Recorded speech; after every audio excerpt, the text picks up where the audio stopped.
North Atlantic, September 1939. The torpedo's detonation against the SS Athena's hull, just hours after Britain declared war, shattered the fragile illusion of a distant conflict, immediately plunging the civilian maritime world into a brutal, undeclared war.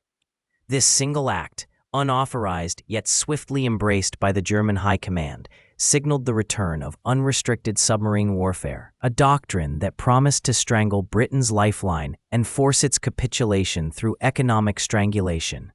The stakes were nothing less than the survival of an island nation dependent entirely on overseas trade for food, raw materials, and military supplies.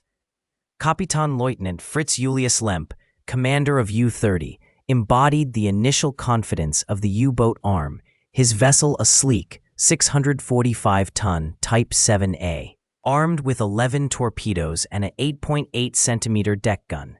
His initial patrols, while sometimes challenging, reinforced a growing perception among U-boat crews that the vastness of the ocean and the rudimentary nature of Allied anti-submarine defenses rendered them largely immune to effective retaliation.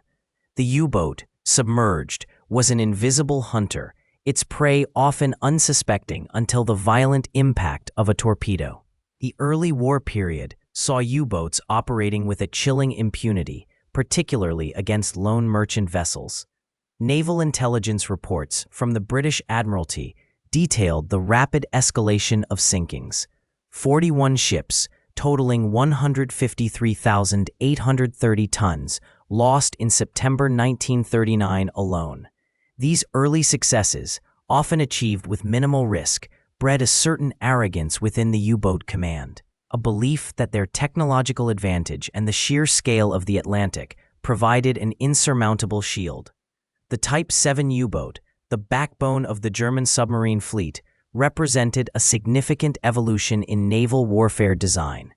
Its double-hull construction provided enhanced survivability, while its diesel-electric propulsion system allowed for extended surface transits at 17 knots and submerged operations at a more sedate 8 knots. The boat's operational range, exceeding 6,500 nautical miles on the surface, enabled it to patrol deep into the Atlantic, far from the immediate reach of coastal air patrols. Allied countermeasures, in these nascent stages of the war, were woefully inadequate. The Royal Navy, still recovering from interwar disarmament, possessed only a limited number of escort vessels, many of them aging destroyers or converted trawlers.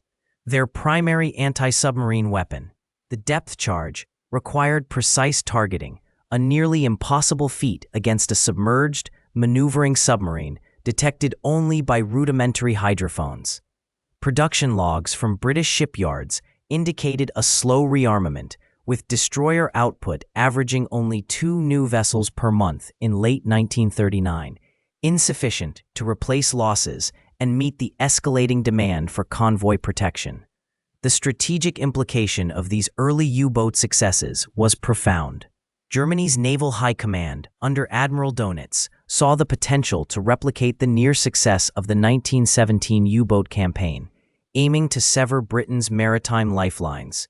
The vulnerability of merchant shipping, evidenced by the rising tonnage figures, suggested that a concentrated U-boat effort could achieve victory without a direct invasion.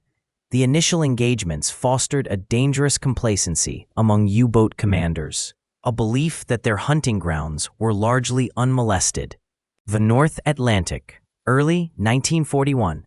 Dönitz's strategic vision for submarine warfare had coalesced into a doctrine of coordinated attack, designed to exploit the vastness of the ocean and the inherent vulnerabilities of escorted convoys. This was the genesis of the Rudel tactic, the wolfpack tactic, a radical departure from the lone wolf operations of the Great War. The core principle involved multiple U-boats, sometimes numbering a dozen or more, operating in concert against a single convoy. A U-boat on patrol, upon sighting a convoy, would transmit a short radio message, a contact report, to U-boat command. This report, typically containing the convoy's course, speed, and estimated size, was the alarm bell, summoning other U-boats within a designated operational area to converge. The converging U-boats would then form a broad search line ahead of the convoy's projected path, often stretching for hundreds of miles. This line, maintained through meticulous dead reckoning and occasional surfaced visual sweeps, aimed to intercept the convoy during the hours of darkness. The U-boats, running on the surface at night, possessed a significant speed advantage over the merchant ships and even many escorts, allowing them to maneuver into optimal attack positions. Once contact was re-established, the U-boats would maintain a loose formation, shadowing the convoy from beyond the visual horizon during daylight, and then closing in under the cover of darkness. The attacks were typically launched from multiple directions simultaneously, creating a tactical dilemma for the escort vessels. A destroyer or corvette could only engage one U-boat effectively at a time, leaving other attackers free to torpedo the defenseless merchant ships. The Type 7 U-boat, the workhorse of the German submarine fleet, was ideally suited for these tactics. Its relatively quick diving time, robust construction, and formidable torpedo armament, typically 14 torpedoes carried in 5 tubes, made it a potent weapon. The U-boat's diesel engines provided a surfaced speed of 17 knots, allowing it to outrun most merchant vessels and even some escort ships, while its electric motors provided a quiet, albeit slow, submerged capability. Damage reports from the Admiralty indicated a stark increase in convoy losses during this period. In October 1940, 63 ships totaling 352,407 gross tons were sunk in the Atlantic, a figure that climbed to 72 ships and 430,319 tons in March 1941.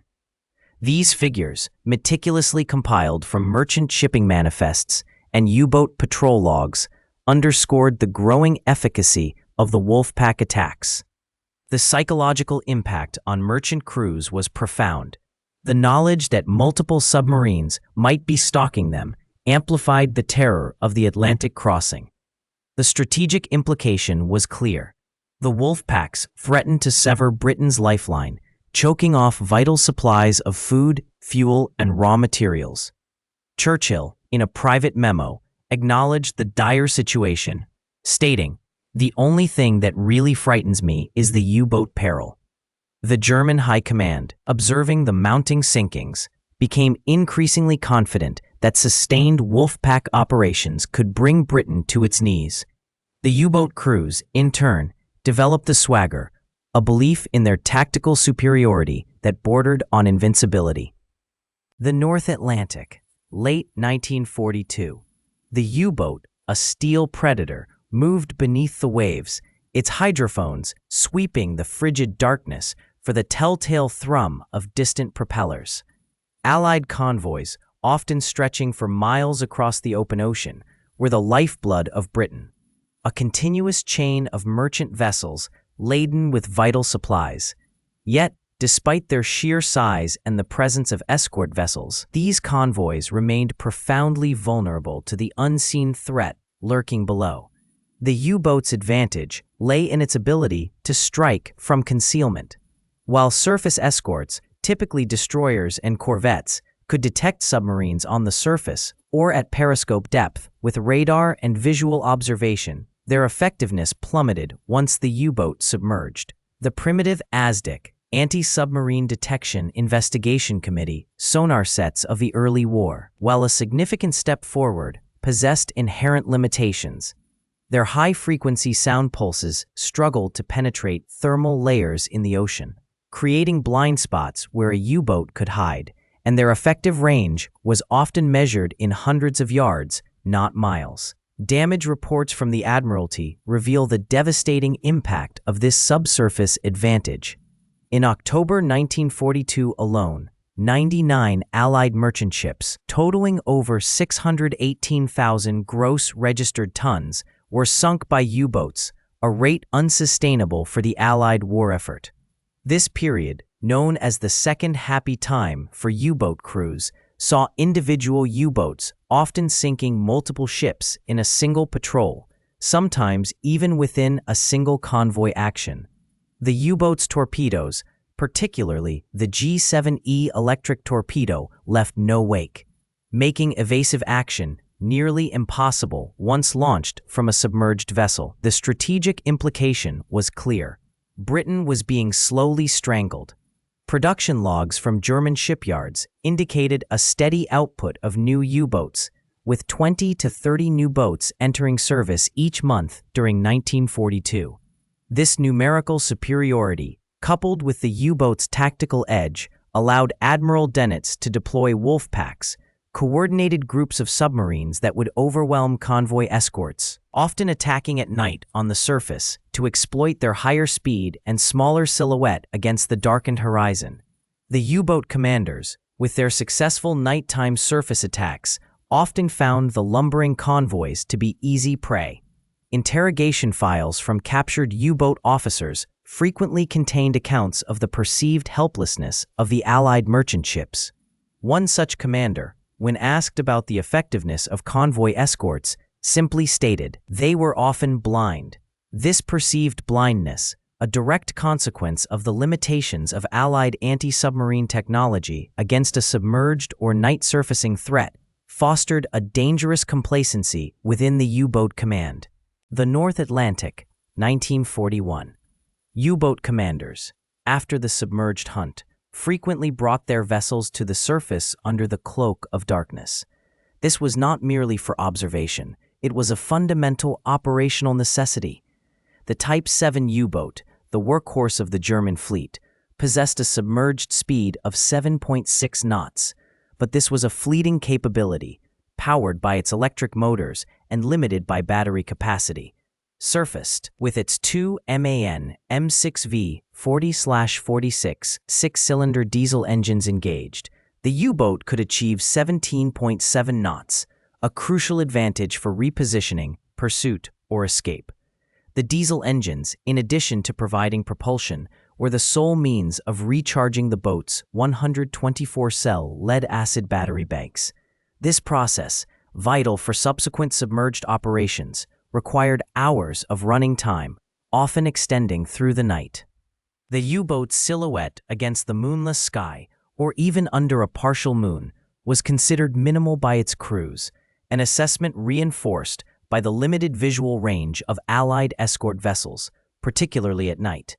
The prevailing doctrine among U-boat command was that the vastness of the ocean and the inherent difficulties of nighttime visual detection rendered a surfaced U-boat effectively invisible to the enemy. This conviction was rooted in pre-war naval exercises and early war experiences, where the primary threat to surfaced submarines came from direct visual sightings by surface ships or, less commonly, by aircraft during daylight hours. The average detection range for a surfaced U-boat by an escort vessel at night, even with diligent lookouts, rarely exceeded 2,000 yards. Beyond this distance, the U-boat became a spectral blur, often indistinguishable from wave crests or shadows. This perceived immunity allowed commanders to operate with a certain audacity, often surfacing within miles of a convoy to gain a tactical advantage or simply to air out the boat and provide the crew with a brief respite from the stale, oxygen-depleted air below. The technological landscape, however, was undergoing a quiet, profound shift. British scientists, driven by the existential threat of the U-boat, were rapidly developing and deploying a new form of detection, radar. The initial iterations, like the Type 286, operating on a wavelength of 1.5 meters, were crude by later standards, but they offered a capability previously unimaginable. This early airborne radar, initially mounted on Whitley and Wellington bombers, could detect a surfaced U-boat at ranges up to 20 miles, a distance that rendered the U-boat's visual invisibility utterly irrelevant. Damage reports from U-boats, initially sporadic and perplexing, began to hint at this unseen threat. Commanders reported sudden, unprovoked attacks by aircraft in conditions of poor visibility or complete darkness, with no prior visual warning. These incidents were often dismissed as extreme luck on the part of the Allied air crews, or attributed to fleeting glimpses that were quickly lost. The German naval intelligence, analyzing these reports, struggled to reconcile the accounts with their understanding of Allied detection capabilities, often concluding that the attacks were either coincidental or the result of a single, highly skilled pilot. The production logs for the Type 286 radar show an accelerating deployment rate, with 200 units operational by early 1941, and installations expanding to a wider array of aircraft types. This proliferation meant that the lucky attacks were becoming more frequent, transforming from isolated incidents into a discernible pattern. The U-boat crews, once confident in their nocturnal sanctuary, were increasingly exposed to an enemy that saw them not as a fleeting shadow, but as a distinct, electronically illuminated target, even through the densest fog or darkest night. The surface, once a haven, was becoming a trap. The North Atlantic, early 1942. The U-boat crews, once masters of the night, began to notice a subtle shift in the air. Their hydrophones, once the primary warning system for surface threats, were now complemented by an increasing awareness of distant aircraft, not always visible, yet undeniably present. This nascent unease stemmed from a technological race unfolding thousands of miles away, a race to pierce the veil of night and fog that had so long protected the submerged predator. The British Telecommunications Research Establishment, operating with a relentless focus born of existential threat, had been refining airborne radar systems since the late 1930s. Their early experiments with chain-home RDF, radio direction finding, had proven the concept of detecting distant objects via radio waves. The challenge for airborne applications, however, was miniaturization and directional precision, moving from static ground installations to a compact unit capable of scanning the vast open ocean from a moving platform. The ASV, Air-to-Surface Vessel, Mark II radar, first deployed operationally in 1940, represented a significant leap. This system operated on a wavelength of 1.5 meters, emitting pulses from dipole antennae mounted on the aircraft's wings and fuselage. The echoes, returning from metallic objects on the surface, were displayed on a cathode ray tube, appearing as blips against a sweep line. Its effective range against a surfaced U-boat, under ideal conditions, was approximately 20 miles, a distance that could be covered by a patrol aircraft in mere minutes. Initial deployments were primarily on Coastal Command's Sunderland flying boats and Whitley bombers, aircraft with the endurance necessary for long-range maritime patrols. The radar operator, often working in cramped, unheated conditions, would meticulously scan the scope, searching for the telltale signature of a U-boat. Production logs indicate that by late 1941, over 300 ASV Mark II sets had been manufactured, with a monthly output reaching 50 units. This steady supply allowed for widespread integration into the anti-submarine air fleet. The strategic implication was profound. No longer could a U-boat safely surface at night to recharge its batteries or ventilate its stale air. The very act of breaking the surface, once a moment of relative security, now exposed it to a silent, invisible gaze. The psychological impact on U-boat crews was immediate and corrosive. The unseen threat eroded morale, replacing the hunter's confidence with the hunted's anxiety. Interrogation files from captured U-boat personnel consistently mention the Metox receiver, a German device designed to detect Allied radar emissions.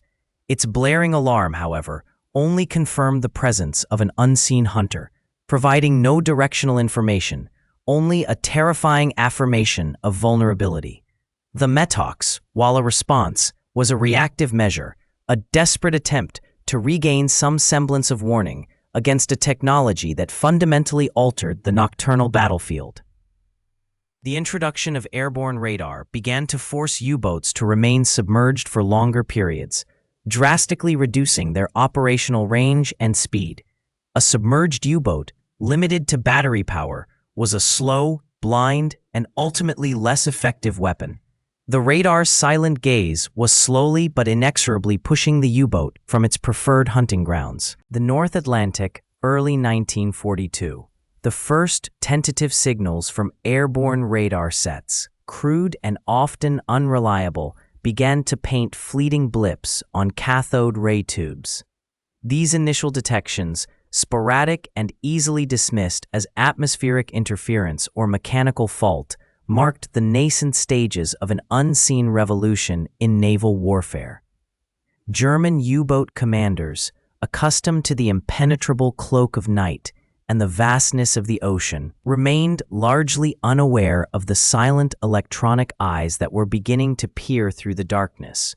The ASV Mark II radar, a British development, operating on a wavelength of 1.5 meters, represented a significant, if imperfect, leap forward. Its dipole aerials, often mounted on the wings or fuselage of aircraft like the Whitley and Wellington, emitted pulses of radio energy that, when reflected by a metallic object like a U-boat's conning tower, would return to the receiver. The resolution was poor, and sea clutter often obscured targets, yet the fundamental principle of detection had been established.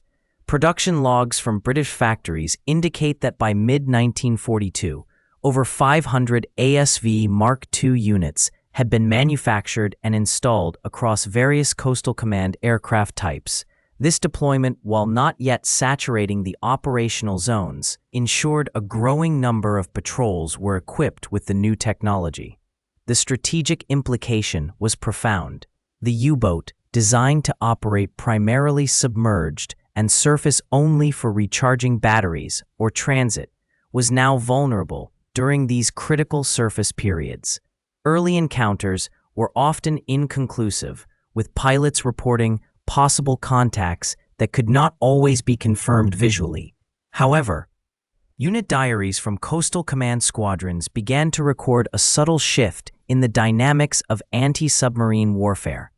A U-boat, previously unseen until it was too late, might now be detected at a range of several miles, allowing the aircraft precious minutes to close the distance. This early warning, however brief, provided an unprecedented tactical advantage. The German Naval Command, reviewing U-boat loss reports, initially attributed many incidents to improved Allied air patrols or sheer bad luck. Interrogation files of captured U-boat crewmen from this period reveal a pervasive belief in their continued invisibility at night, a confidence that would soon be brutally shattered.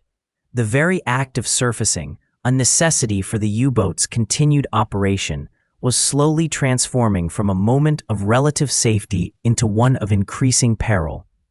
North Atlantic, early 1943. The darkness, once the U-boat's most steadfast ally, began to betray it. The Type 7 U-boat, so long the apex predator of the night, now found itself increasingly exposed, its silhouette stark against the invisible beams of a new generation of airborne radar.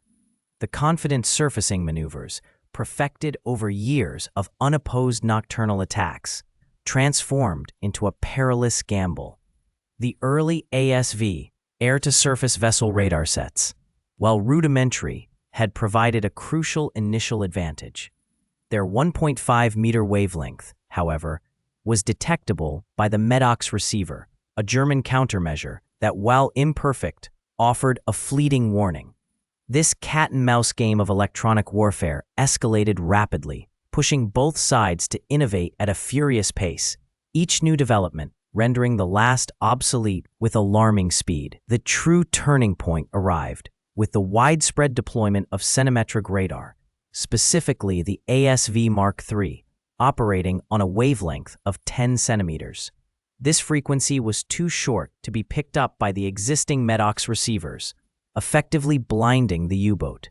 Damage reports from captured U-boats and interrogation files of surviving crews consistently detailed the shock and confusion of being attacked without warning, often by aircraft they had no prior indication of. The impact was immediate and devastating. Production logs from British factories indicate a rapid increase in ASV Mark III unit output, with over 500 units deployed to coastal command aircraft by mid-1943. This technological leap dramatically altered the night skies over the Atlantic.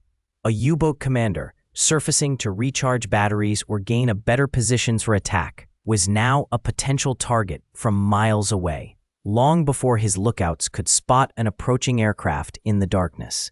The strategic implications were profound. The U-boat's operational doctrine, which relied heavily on surface running at night for speed and observation, became a liability. Intercepted German naval communications reveal increasing frustration and bewilderment among U-boat command regarding the sudden, unexplained losses. The once mocked convoys, now protected by a silent, unseen shield, began to slip through the U-boat wolfpacks with greater frequency. The shift forced U-boat commanders to spend more time submerged, drastically reducing their speed and endurance. This tactical change, while offering some protection from radar, severely hampered their ability to pursue and engage convoys. The very act of breathing the night air, once a symbol of the U-boat's predatory freedom, now carried the cold dread of imminent discovery. North Atlantic, October 1943. The once unseen hunter found itself increasingly illuminated, a stark reversal of its operational doctrine. The very surface that had offered speed and mobility for repositioning and attack now presented a canvas for detection, a vulnerability exploited by airborne radar. Commanders, once confident in their nocturnal supremacy, now faced an invisible, implacable eye in the sky, rendering their bold surface transits perilous. The initial radar sets, crude and heavy, were primarily employed by shore-based aircraft for broad area surveillance. However, by late 1942, the development of lighter, more powerful airborne radar, particularly the ASV Mark II, operating at 1.5 meters wavelength, began to shift the balance. These sets, mounted on Liberators and Sunderlands, could detect a surfaced U-boat at ranges exceeding 20 miles, far beyond visual range, especially at night or in poor weather. The German U-boat command, initially dismissive, soon recognized the growing threat. The Allied introduction of centimetric radar, operating at 10 centimeters wavelength, marked a critical technological leap in early 1943. This shorter wavelength allowed for smaller antennae, enabling installation on a wider array of aircraft, and offered significantly improved resolution and reduced susceptibility to sea clutter. The ASV Mark III, fitted to coastal command aircraft, could pinpoint a U-boat's conning tower with unprecedented accuracy, often without the U-boat's crew ever knowing they were being tracked, until depth charges exploded around them. German efforts to counter this new threat were initially reactive and largely ineffective. The Metox receiver, designed to detect Allied radar emissions, was quickly introduced, providing U-boat commanders with an auditory warning of approaching radar signals. However, its broad frequency range and poor directionality often led to false alarms, and its own emissions were sometimes detectable by Allied radar, inadvertently revealing the U-boat's presence. The snort-snorkel, enabling submerged diesel operation, was still in experimental stages and not widely deployed. The tactical implications were profound. U-boats, once able to shadow convoys on the surface at night, positioning themselves for dawn attacks, were now forced to remain submerged for longer periods. This drastically reduced their speed, fuel efficiency, and ability to pursue fast-moving convoys. Submerged, their speed rarely exceeded 5 knots, compared to 17 knots on the surface, making effective pursuit almost impossible against a convoy steaming at 10 knots. The shift from predator to prey was quantifiable. Damage reports from the first quarter of 1943 show a 300% increase in U-boat sightings by aircraft compared to the same period in 1942, directly correlating with the widespread deployment of ASV Mark III radar. The average operational patrol duration for U-boats decreased by 15 days, a direct consequence of increased aerial harassment, forcing them to dive and expend precious battery power. The psychological toll on U-boat crews was immense. The knowledge that an unseen enemy could strike at any moment, even in the deepest darkness, eroded morale and fostered a pervasive sense of vulnerability. The once vaunted wolfpack tactics, reliant on coordinated surface attacks, became increasingly untenable as individual U-boats were picked off before they could even form up. The strategic implication was clear. The surface of the Atlantic, once a hunting ground, had become a death trap for the U-boat. By May 1943, a month later, termed Black May by the Germans, the impact was undeniable. U-boat command logs recorded 43 U-boats lost in a single month, a staggering 25% of the operational fleet, with a significant proportion attributed to air attacks utilizing radar. The average daily tonnage sunk by U-boats plummeted from 200,000 tons in March to under 50,000 tons in May, an 80% reduction in effectiveness. The strategic initiative had irrevocably passed to the Allies. The U-boat, designed for stealth and surface speed, found its fundamental advantages negated by the invisible gaze of radar. Its sleek, low profile, once an asset for evasion, now offered a clear, detectable target against the vast expanse of the ocean. This technological disparity forced a reevaluation of naval warfare, pushing submarine design towards deeper diving capabilities and true underwater propulsion, a path that would culminate decades later in the nuclear submarine. The very act of surfacing, once a declaration of intent, became an act of profound, almost suicidal exposure. The production logs from the Kriegsmarine's Kiel shipyards in June 1943 reveal a recommendation: accelerate Type 21 U-boat development, prioritizing underwater endurance and speed.